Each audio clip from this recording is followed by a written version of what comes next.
حضرت ابراہیم بہت بڑے مہمان نواز تھے، صرف قربانی نہیں دیتے تھے، سارا سال بہت سارا لنگر، بہت سارا کھانا پینا، بہت ساری چیزیں جاری رہتی تھی۔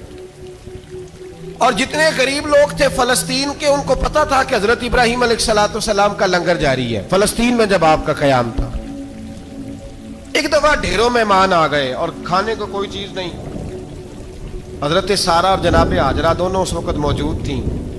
وہ کہنے لگی ابراہیم بہت سارے مہمان آ گیا تو کیا کریں؟ جناب سارہ کہنے لگی کس طرح کر کے ان کی مہمان نوازی کر دوں؟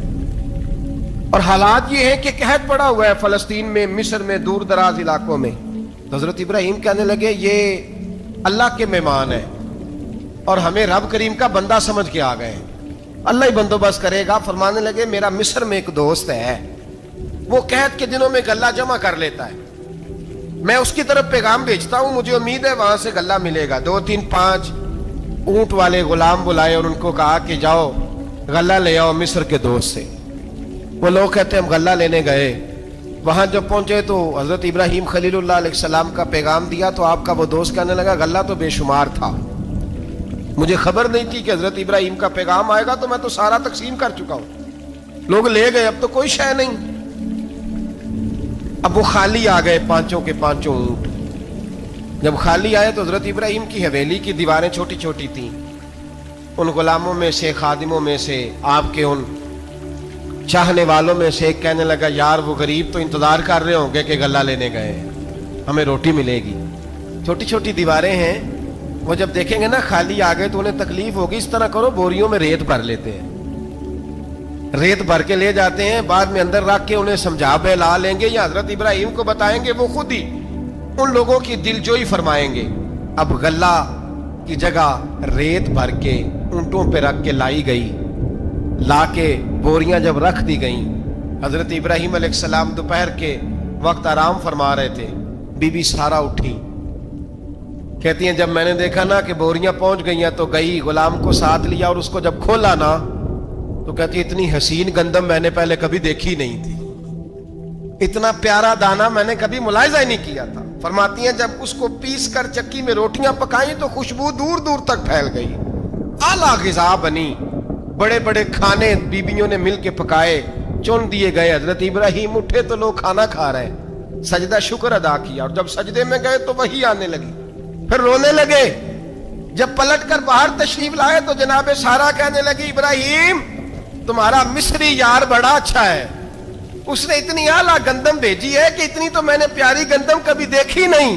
جناب ابراہیم مسکرائے، فرمانے لگی سارہ یہ مصری یار نے نہیں بھیجی، یہ میرے عرشی یار نے بھیجی ہے، یہ میرے عرشی یار نے بھیجی ہے۔ بھائی مہمان نوازی مزاج تھا، لٹا دینا مزاج تھا، دوسروں کی اشکشوئی مزاج تھا۔ حضرت ابراہیم علیہ السلام کا طریقہ ہے قربانی، حضور نے ان کا طریقہ بیان کیا۔ اگر سال کے بعد قربانی دینا ان کا طریقہ ہے تو سارا سال غریبوں کو روٹی دینا بھی حضرت ابراہیم کا طریقہ ہے، سارا سال غریب کی نوکری کرنا یہ بھی حضرت ابراہیم کا طریقہ ہے، بھوکے کو کھانا کھلانا یہ بھی۔ میرے مصطفیٰ کریم سید عالم صلی اللہ علیہ وسلم سے صحابہ نے پوچھا حضور بہترین مسلمان کون ہے؟ بہترین مسلمان؟ تو حضور نے فرمایا جو سلام لینے میں پہل کرے اور غریب کو روٹی کھلانے میں سب سے اچھا ہو، وہ بہترین مسلمان ہے، زبردست مسلمان۔ ہمارے ہاں دعوتیں ہوتی ہیں تو امیروں کی، افطاریاں ہیں تو امیروں کی، اور میرے مصطفیٰ کریم علیہ السلام نے فرمایا بدترین دعوت ہے جس میں امیر بلائے جائے غریب نہ بلائے جائے، وہ بدترین دعوت۔ حضرت ابراہیم کا طریقہ رہا ساری زندگی مہمان نوازی۔ ایک وقت ایسا آیا کہ اللہ تعالیٰ نے حضرت ابراہیم کو بہت زیادہ مال عطا فرمایا، اتنے اونٹ گنے نہیں جاتے، گائیں اتنی زیادہ کہ شمار نہیں ہوتی، بکرے بکریاں اتنی زیادہ کہ شمار، بہت زیادہ مال اللہ نے عطا فرمایا۔ اور ابھی کچھ عرصہ پہلے آپ پیچھے جائیں نا تو جو لفظ مال تھا وہ روپے پہ تو بولا ہی نہیں جاتا، وہ جانوروں پہ بولا جاتا۔ بہت زیادہ مال اللہ نے دیا، بکریاں، گائیں، اونٹ، بیل، بڑا کچھ۔ رب کریم نے فرشتوں سے فرمایا کہ واتخذ اللہ ابراہیم خلیلا، ابراہیم میرا دوست ہے۔ تو فرشتے کہنے لگے یا اللہ جسے اتنا کچھ دیا جائے اس نے دوست تو بننا ہی ہوتا ہے، تو نوازا ہی پڑا ہے، اتنا مال، اتنے کھیت کھلیان، اتنا کچھ۔ اللہ کریم نے فرمایا جاؤ آزمائش کر لو، امتحان لے لو۔ فرشتہ امتحان لینے پہنچ گیا، حضرت ابراہیم کے جانور چر رہے ہیں چراگاہ میں، حضرت ابراہیم بھی ہیں، غلام بھی ہیں، بہت بڑا ریوڑ ہے. آپ تشریف فرمائیں. ایک فرشتہ آیا تو کھیت میں چھپ کے بیٹھ گیا اور بلند آواز سے کہنے لگا سبحان اللہ والحمد للہ ولا الہ الا اللہ واللہ. یہ تسبیح بڑی پسند ہے، محبوب نے ان کی فضیلت بیان کی. اب وہ حضرت سیدنا ابراہیم علیہ السلام کھڑے تھے تو وہ کھیت میں بیٹھ کے تسبیح پڑھنے لگا سبحان اللہ والحمد للہ ولا الہ الا اللہ. حضرت ابراہیم کہنے لگے یہ میرے رب کا نام کون لے رہا ہے؟ بڑی اس کی میٹھی آواز ہے، بڑی کون ہے؟ ڈھونڈنے لگے، گھومتے گھومتے اس کے پاس چلے گئے. فرشتہ انسانی شکل میں، تو میرے رب کا ذکر کر رہا تھا؟ اس نے کہا میں ہی کر رہا تھا. فرمانے لگے یار ایک دفعہ پھر نہیں کرتا؟ تو کہنے لگا ابراہیم پہلے تو میں اپنی مرضی سے کر رہا تھا، تو کہتا ہے تو پیسے لگیں گے، پیسے ہیں تو کر دیتا ہوں. حضرت ابراہیم کہنے لگے بول تو کیا لے گا؟ میرے اللہ کا ذکر سنانے کا کیا لے گا؟ کہنے لگا جتنی بکریاں آپ چلا رہے ہیں ساری دے دے تو میں اللہ کا ذکر سنا دیتا ہوں. آپ نے فرمایا بس جا تیری ساری ہوئی میرے رب کا ذکر سنا. اور پھر شروع ہو گیا سبحان اللہ الحمد للہ ولا الہ الا اللہ واللہ اکبر. حضرت ابراہیم علیہ السلام کیف میں یار پھر ذرا سنا، نا علما وچ پھسا سانو تو یار دی گل سنا سانو، ذرا دوبارہ سنا. پھر سنایا، ایک دفعہ پھر کہا. فرشتہ کہنے لگا بس جی آپ کے پیسے پورے ہو گئے.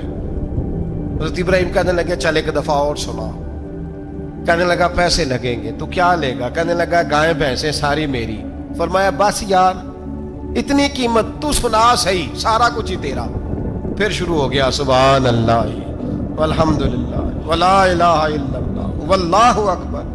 گائیں دے دیں، بھینسیں دے دیں، وہ ذکر سناتا ہے. حضرت ابراہیم کبھی مچلتے ہیں، کبھی روتے ہیں، کبھی آہیں پڑھتے ہیں. تو میرے رب کا نام لے رہا ہے، ذرا پھر سے لے.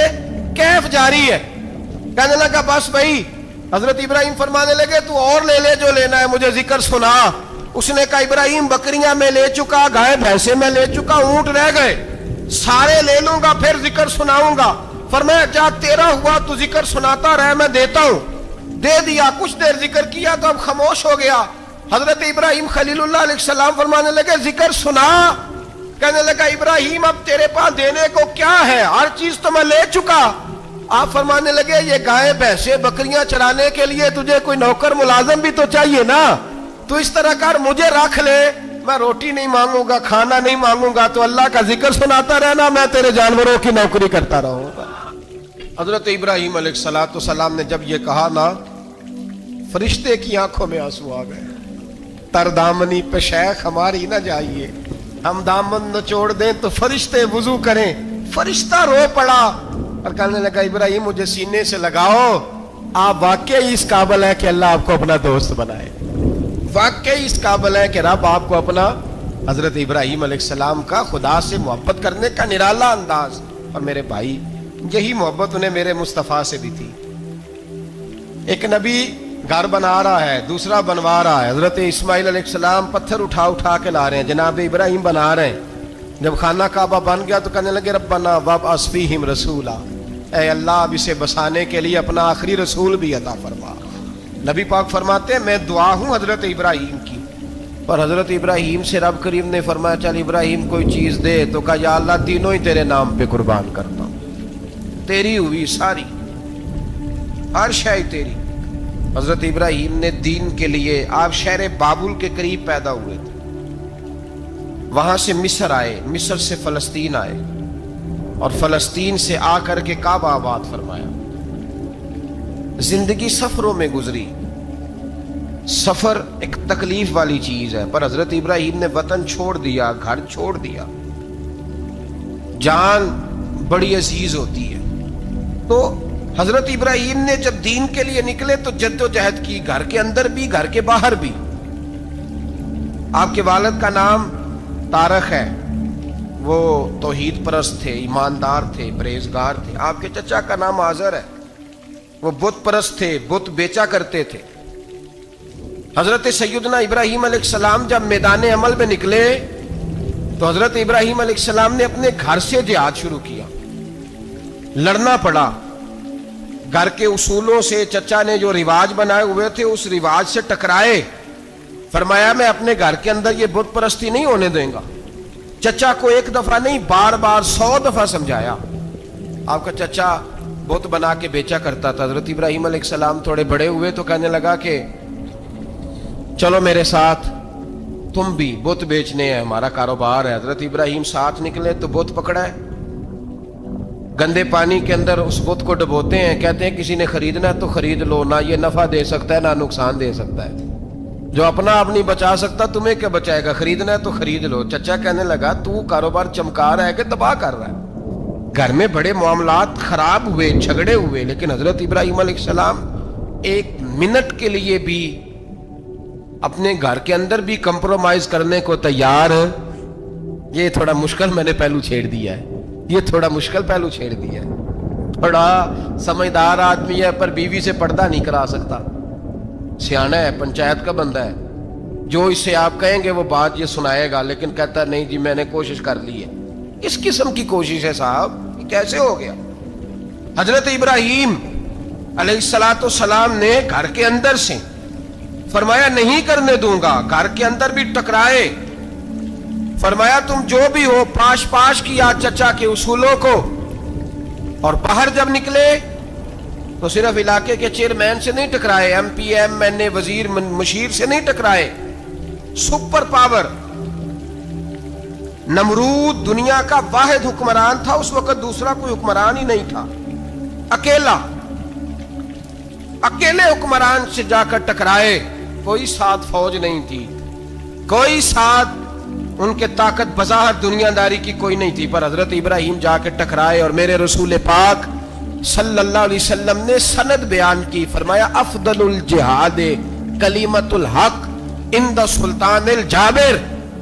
فرمایا سب سے افضل جہاد یہ ہے کہ تو ظالم بادشاہ کے سامنے کھڑے ہو کے حق بات بیان کر دے. یہ سب سے بڑا جہاد ہے, یہ سب سے افضل الجہاد کلمۃ الحق عند سلطان الجابر, سب سے بڑا جہاد. حضرت ابراہیم کھڑے ہو گئے, سپر پاور سے ٹکرائے. یہاں ہم لوگ حکمتوں کا شکار ہیں, دیکھیں گے, کریں گے, سوچیں گے, اور مولوی صاحب کو ویسے کہتے ہیں آپ پرہیز کریں سیاسی باتوں سے. بھئی اللہ کے ہر نبی نے جا کے وقت کے ظالم حکمران کو لتاڑا ہے, للکارا ہے. یہ تو مشن انبیاء ہے. حضرت سیدنا ابراہیم علیہ السلام نے اس کو جا کے کہا کہ تو جھوٹ بولتا ہے, تو جھوٹا ہے, تو خدائی کا دعویٰ کرتا ہے, تو بہت بڑا ظالم ہے. اور قرآن مجید نے اس ساری بات کو بیان فرمایا. حضرت ابراہیم علیہ السلام سے کہنے لگا میں رب ہوں. تو آپ نے فرمایا میرا رب تو وہ ہے جو زندہ کرتا اور مارتا ہے. تو پھر آپ حق بات بیان کریں گے تو اللہ مارے گا کہ بندہ مارے گا؟ کچھ بھی نہیں ہوتا, کیونکہ زندگی موت کس کے ہاتھ میں ہے؟ اللہ کے ہاتھ میں. زندگی موت اللہ, کچھ بھی نہیں ہوتا. انسان صحیح سمت کا تعین کرے اور صحیح چلے. حضرت علی شیر خدا سے کسی نے کہا تھا کہ آپ کے بڑی دشمنی ہے, کوئی محافظ رکھ لیں. آپ فرمانے لگے موت خود بہت بڑی محافظ ہے, وقت سے پہلے آتی ہی نہیں. بڑی محافظ ہے, وقت سے پہلے. علامہ نورانی رحمۃ اللہ تعالی علیہ کراچی جیسے شہر میں رہا کرتے تھے, جہاں گام گام پہ خطرہ تھا. لوگوں نے کہا حضرت اتنے بڑے لیڈر ہو, آپ کی جماعت کی 62 سیٹیں ہوئی قومی اسمبلی میں, ایک ایسا وقت بھی آیا تو کوئی ایک آدمی بندوق والا. آپ فرمانے لگے مجھے ضرورت ہی نہیں, اس لیے کہ جس خدا رسول کے لیے میں نکلا ہوں وہ خود ہی حفاظت کرنے والے ہیں, ضرورت نہیں ان چیزوں. تو بھائی حضرت ابراہیم ٹکرائے, اور آپ کا انداز کیا ہے؟ جا کے کہا کہ تو نہیں, خدا وہ ہے جو زندہ کرتا. اور اس نے ایک بیوقوفوں جیسی دلیل دی. ایک آدمی کو کل پھانسی دینی تھی تو اس کو بلایا, کہنے لگا تجھے کب پھانسی ہے؟ اس نے کہا کل. کہنے لگا جا تجھے آزاد کیا, زندگی دی, اس کو چھٹی دے دی. ایک عام آدمی بیچارہ بیٹھا تھا, اس کو پکڑ کے نا کہنے لگا اس کی گردن اڑا دو. کہنے لگا دیکھ لو میں بھی زندہ کرتا اور مارتا ہوں. وہ جو کل مرنے والا تھا میں نے زندہ کر دیا ہے, اور جس کو پتہ ہی نہیں تھا کہ میں نے مرنا ہے اسے پکڑ کے میں نے مار دیا ہے. یہ بیوقوفوں جیسی دلیل ہے. حضرت سیدنا ابراہیم علیہ السلام چاہتے تو اسی وقت دلیل توڑ دیتے کہ تو کیا بیوقوفوں جیسی بات کر رہا ہے, اگر تو زندگی دیتا ہے تو مرے ہوئے میں جان ڈال کے دے جس کو تو نے مارا ہے. لیکن حضرت ابراہیم نے دیکھا کہ بیوقوف ہے, بیوقوفوں سے بحث نہیں ہوتی, دلیل بدل لی جاتی ہے, ان کی عقل کے مطابق بات کی جاتی ہے. حضرت ابراہیم فرمانے لگے میرا رب وہ ہے جو سورج مشرق سے نکالتا ہے اور مغرب میں غروب کرتا ہے. تو اگر رب ہے تو تو مغرب سے نکال کے مشرق میں غروب کر. فبہت الذی کفر، کافر لاجواب ہو گیا، اس کے پاس اس چیز کا کوئی جواب نہیں تھا۔ علامہ اسماعیل حقی نے ایک خوبصورت فقرہ لکھا ہے، خوبصورت، جان ڈال دی ایک جملہ کہہ کے۔ حضرت سیدنا علامہ اسماعیل حقی رحمۃ اللہ علیہ فرمانے لگے چونکہ نمرود بیوقوفوں جیسی باتیں کر رہا تھا، اگر وہ یہ کہہ دیتا نا کہ میں سورج کو نکالتا ہوں مشرق سے، میں غروب کرتا ہوں معاذ اللہ مغرب میں نکالتا ہوں، تو آپ اپنے رب سے کہیے کہ وہ مغرب سے نکال کے مشرق میں غروب کرے۔ علامہ اسماعیل حقی فرماتے ہیں رب کریم